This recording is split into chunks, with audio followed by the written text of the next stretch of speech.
संदेश पहुंच रहा है कि नहीं पहुंच रहा है? देखिए, गांव वालों को बराबर संदेश पहुंच रहा है। जो कुछ भी कर रहे हैं ग्राम वासियों को अच्छा है, सब लोग खुश भी हैं।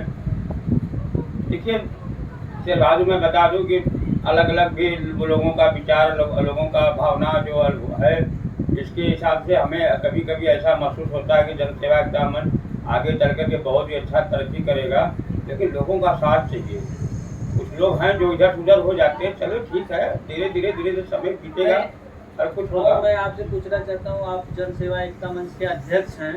जन सेवा एकता मंच के अध्यक्ष होने के नाते अभी अपने जो प्राइमरी स्कूल है वहाँ शिक्षा का स्तर इतना गिरा हुआ है, लोगों को अच्छा पानी नहीं मिल रहा है पीने को, बच्चों को, और शिक्षक लोग टाइम पे नहीं आ रहे हैं। अपने गांव के जो प्रधान जी हुए हैं वो मतलब कुछ स्कूल पर अच्छा इन्वर्टर लाइट की व्यवस्था भी नहीं हाँ किया हाँ, है। ये सब व्यवस्था नहीं हो पा रहा है। और फिर प्रधान जी पता नहीं क्यों सुस्त पड़े हुए हैं। यह कुछ गांव के प्रति विकास का कुछ नहीं देख पा रहे हैं, कोई गांव के प्रति कोई अच्छा कुछ काम करने को नहीं सोच पा रहे हैं। जैसा कि हमने सुना था कि दुर्गा माँ के मंदिर के पास में एक कुआं है, कुआं में कैसे नाली खुलवा दिए थे, जो भी गंदे पानी सब पर वहाँ का आता था वो जाकर के पानी जाता है उसी में। हालांकि हमने तो देखा नहीं, मैं कई बार बोला, इतने लोगों से बोला कि भाई देखो, यदि कोई अपना ऐसा व्यक्ति हो जो फोटो खींच कर जन सेवा एकता मंच में डाले, जरा हम लोग भी देखें कि वह कैसे बना रहे हैं, कैसे क्या कर रहे हैं। जैसा कि हम सुने थे कि प्रधान जी के ऊपर क्लेम भी कोई किया था गांव का आदमी कि भाई ऐसे प्रधान जी गलत काम कर रहे हैं, इस तरह से कर रहे हैं। देखिए, वो जो कर रहे हैं उनको करने दीजिए, अच्छे बुरे कुछ कर रहे हैं, क्या कर रहे हैं क्या नहीं कर रहे हैं। हाँ, अपना जो भी है जन सेवा का मंच द्वारा होना चाहिए। पूछ रहा हूँ, अपने गांव का सुंदरीकरण नहीं हुआ है। जैसे मैं शिक्षा पे आपसे पूछना चाहूँगा, आप लोग प्राइमरी आप भी एक सदस्य हैं जन सेवा एकता मंच में, आपके 140 से 45 लोग गांव के ही जुड़े हैं, और आप लोग हर साल लोगों का हर सीजन में अभी मच्छरदानी का वितरण किए, इसके बाद छाता का वितरण किए, और जरूरतमंदों को कोई बीमार होता है हाँ, ये सब उसको आप लोग मदद कर रहे हो। तो आपकी भी तो जिम्मेदारी बन रही है कि आप प्रधान जी से कह के विद्यालय की शिक्षा पे थोड़ा से काम करो, क्योंकि उसमें पढ़ने वाले बच्चे सब गरीबी घर से आते हैं। तो हम यही चाहेंगे उसका सुंदरीकरण करें, उसमें लाइट की व्यवस्था करें, उसमें एवीएम की व्यवस्था हो। आप प्रधान के सामने आप भी अभी आपके पास 140-45 लोगों का सपोर्ट है, आप इस पे जाके प्रधान से चर्चा कर सकते हैं। और दूसरी बात है, आपके गांव में जो गरीब बेचारे हैं, एकदम निचले पौधान पे खड़े हैं, वो मनरेगा में काम करने वाले जो है लोग, उनके भी साथ नाइंसाफी हो रही है। आप इस पे तो कभी मुखर हो कि आज तक में आप तो प्रधान को एक साथ ऐसी तस्वीर नहीं देखा कि जिसमें आप मनरेगा और शिक्षा को लेकर कुछ बहस हुई हो, चर्चा हुआ हो। देखिए, मनरेगा के बारे में, शिक्षा के बारे में जो प्रधान के द्वारा हमारा उनका आप फोटो नहीं देखे हैं, सही बात है, क्योंकि हम प्रधान जी से उतना इंटरेस्टेड नहीं हो पाते। क्यों नहीं हो पाते? उनका कुछ बात, विचार, भाव, स्वभाव अलग ही प्रकार का है। जो इंसान कभी किसी को हाथ नहीं उठाता, किसी के सामने झुकना नहीं चाहता, तो उसके सामने मैं तो सबके सामने झुकना चाहता हूँ, क्योंकि मैं चाह रहा हूँ कि हमारे गांव का विकास हो, हमारे गांव का जो है नाम हो। इसके लिए मैं हर जगह पे हर कोशिश करता हूँ, चाहे वह गरीब से हो, चाहे वह धनी से हो, चाहे किसी से भी हो, सबके साथ मिलजुल करके मैं सोचता हूँ कितना ज़्यादा गांव का विकास हो, लोगों का सेवा हो, गरीब दुखियों का सेवा हो। इस तरह से हम करना चाहते हैं। पंडित जी, मैं और आपसे पूछना चाहता हूँ, आप अभी आप मुझे भी लेके गए थे ग्राम प्रधान चुनाव लड़ाने की सोच से, मैं लड़ने के लिए भी तैयार था। लेकिन मैंने एक चीज़ देखा, लोग मतलब ये नहीं, गांव वाले सोचते कि हमें अच्छा प्रधान मिले जिसके अंदर योग्यता हो, क्षमता हो, काम करने की कुशलता हो। लेकिन लोग मतलब इतने लोग हैं कि आप देखें कि अभी पैसे के आगे अपना वोट बेच दे रहे हैं। तो अपने गांव में जागरूकता कहाँ है? आप जन सेवा एकता मंच के लोगों को शिक्षित करो कि राजनीति में आपको अगर 5 साल आपको काम चाहिए तो एक ईमानदार और सशक्त प्रधान का चयन करो जो कर्तव्यनिष्ठ हो। तो इसमें भी आपको कम से कम लोगों से चर्चा करना चाहिए। देखिए, हम तो फिर बाबू जी, मैं अपना बहुत ज़्यादा प्रयास करता हूँ कि शिक्षा भी हो और लोगों का भी कुछ ऐसा जो है टूटी फूटी कुछ है वो भी अच्छे ढंग से हो, सब कुछ व्यवस्था हो। लेकिन मैं सोचता हूँ कभी कभी कि हमारे गांव का उद्धार कैसे होगा, किस तरह से होगा। मैं रात और दिन हमेशा जब मैं गांव के विकास के लिए बारे में सोचता हूँ, क्या करूँ, ऐसे ऐसे प्रधान, ऐसे ऐसे लोग, ऐसे ऐसे विचार भावनाओं वाले मिल जाते हैं जिसके द्वारा हमारा ये सब काम नहीं हो पाता है। अच्छा। मैं तो प्रयास कर रहा हूँ बराबर। पंडित जी, मैं और एक से आपको बात बताना चाहूँगा। अपने सदस्य है रविंदर राम, जो हाँ। सुल्तानपुर से आते हाँ, हैं। हाँ। मैंने सुना हूँ, अभी हकीकत क्या है, आप गांव में रहते हो तो आपको मालूम होगा कि जो उनकी ज़मीनें थी कुछ गलत तरीके से कोर्ट में मैटर चल रहा था, फिर भी लोग दबंग प्रवृत्ति के लोग कैसे लोग हैं वो तो मुझे इतना जानकारी नहीं है। लोगों ने ज़बरदस्ती कब्जा कर लिया।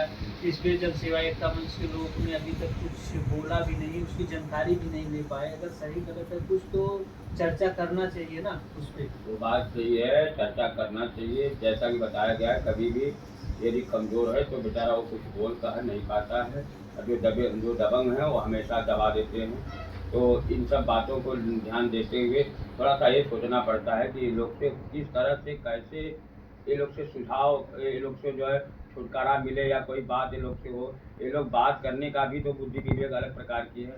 ये लोग दबंग आदमी हैं, ऐसे ढंग से मैं करते ये भी हैं। सुना हूँ कि वो जो जिसका वो इंजीनियर है, जो जिसके साथ रवि जी का झगड़ा था, वो आपके साथ पढ़े हैं, आपके हाँ, क्लास में दिनेश हैं। दिनेश जी तो दिनेश जी से हैं। कहना वो तो बहुत सज्जन आदमी है। देखिए उनके अंदर कोई कमी नहीं है। तो मिल के आपके मतलब क्लासमेट रहे हैं, तो आपको मिल के आज जो सही है जो गलत है उस पर आपको चर्चा करके उसका निवारण करना चाहिए। आप गांव के जिम्मेदार देखिए व्यक्ति हैं। दिनेश जी आज कोई टाइम को गांव में आएंगे तो मैं उनसे हर बात करूंगा कि देखो भाई ऐसे ऐसे है, गरीब दुखियों का तुम आप भी कल्याण करो, आपस में मिलजुल करके रहो, किसी से कोई प्रकार का तू मैं नहीं हो। ये झगड़ा लड़ाई तूफान करके फायदा कुछ नहीं है। सब कुछ यही रह जाने वाला है। आपस में भाईचारा का संबंध बना के रखो। इस तरह से हम उनसे बात करेंगे। हमारे बहुत खास दोस्त हैं दिनेश जी। तो इस समय कहीं अच्छा, इस समय आपका जन सेवा एकता मंच अभी छतरी का वितरण कर रहा है, लोगों की फोटो आए दिन जन एकता मंच में आ रही है, तो इससे आपको तो कम से कम लोगों को बीच में जाके बताना चाहिए भैया ये कोई सरकारी संस्था नहीं है, हम लोगों की एक बनाई हुई यूनिटी है। मतलब हम लोगों का एक ग्रुप है, गांव के ही बच्चे सब है मिल के कुछ सहयोग कर रहे हैं गांव में, इसलिए सहयोग कर रहे हैं ताकि गांव में सब लोग एकजुट हो सके, एक झंडे के नीचे आ सके और भाईचारा लोगों में बढ़े और राजनीतिक समझ भी बढ़े। ताकि आप जब तक राजनीतिक समझ जिस गांव का नहीं बढ़ता ना, उस गांव का कभी विकास हो ही नहीं सकता। तो ये जिम्मेदारी आपकी बनती है कि लोगों को सही और गलत के विषय में जानकारी दी। बात आपकी बहुत अच्छी है। सही और गलत के बारे में जानकारी तो देना जरूरी है। लेकिन देखिए हम गरीब दुखियों की सेवा के हिसाब से कुछ सोचते हैं, विचार विमर्श करते हैं। जैसा कि हम जानते हैं कि कौन कैसे किस तरह से क्या कर रहे हैं। यदि मैं उनसे कोई बात करूं, हमारे बात का समर्थन नहीं करेंगे तो हमें भी तकलीफ होगी। इसलिए मैं जानबूझ के और किसी से कोई एक प्रकार का हस्तक्षेप नहीं करना चाहता हूं, अपनी सेवा में लगा हूं। तो आप अपने गांव के प्रधान के लिए कुछ कहना चाहेंगे कि कुछ उन्हें संदेश देना चाहेंगे? देखिए मैं तो एक संदेश देना चाहता हूँ कि देखिए प्रधान जी जो भी कुछ हो, गांव का हो, अच्छी चीज़ हो, अच्छे विकास से ढंग से और अपने स्वयं पर निर्भर होकर के, किसी दूसरे के कंधे पर रख करके या किसी दूसरे के बताने पर नहीं, स्वयं अपने दिमाग से। मैं सुना कि उनके साथ में वही प्रधान जी नहीं है, हमारे गांव में 12-13 प्रधान जी हैं। अब किनको किनको मैं बताऊं, लेकिन जो हमारे निगाह में एक ही प्रधान है, और 12-13 प्रधान को मैं नहीं जानता हूँ, लेकिन नहीं, वो प्रधान जी 12-13 जन को लेकर के सबकी भाषा सुन रहे हैं, सबकी भाषा समझ रहे हैं, इस तरह से कर रहे हैं। तो मैं प्रधान जी को कुछ कहना नहीं चाहता। अच्छा, मैं एक बात और पूछना चाहता हूँ। मुझे बाद में पता चला कि जब आपने गाँव प्रधान चुनाव हो रहा था तो उस समय ठेकेदार ने गलत तरह से मतलब लोगों को एक बार में मतलब फ्री राशन बांटा है, उसका पैसा किसी देखिए हमारे, मैं बताऊं शेरबाबू जी, हमारे गांव में जो राशन विक्रेता जो हैं, ठेकेदार हैं, ये सरेआम आज 2-3 साल से अनेक प्रकार की गलतियां कर रहे हैं, बहुत भयंकर गलतियां कर रहे हैं। उसका कोई जो है उनका कुछ कहने से योग्य नहीं कुछ है। हालांकि मैं कितनी बार उनके ऊपर कुछ बोलने कहने को चाहा, मैं कई बार बुलाया भी कि भाई जो हमारे गांव के ठेकेदार है, जहाँ 2 मिनट के लिए हमसे बात करेंगे, नहीं बात किए, हम फिर बात करना है तो उससे बंद कर दिए हैं। हमें बहुत तकलीफ होती है यदि किसी गरीब को गाली गलौज भी दे करके ये लोग बोलते हैं, किसी को और कुछ बोलते हैं। वही आदमी, बहुत सारे आदमी ऐसे हैं जिनका भी आज तक राशन कार्ड नहीं बना है। कम से कम 400-500 आदमी ऐसे होंगे जिनका आज तक राशन कार्ड नहीं बना है। तो मैं तो चाहता हूँ सबके पास में हर कुछ हो, राशन कार्ड हो, सब व्यवस्था होना चाहिए। अच्छा ठीक है दोस्तों, सतप्रकाश जी आपका बहुत बहुत धन्यवाद। फिर मिलेंगे भैया।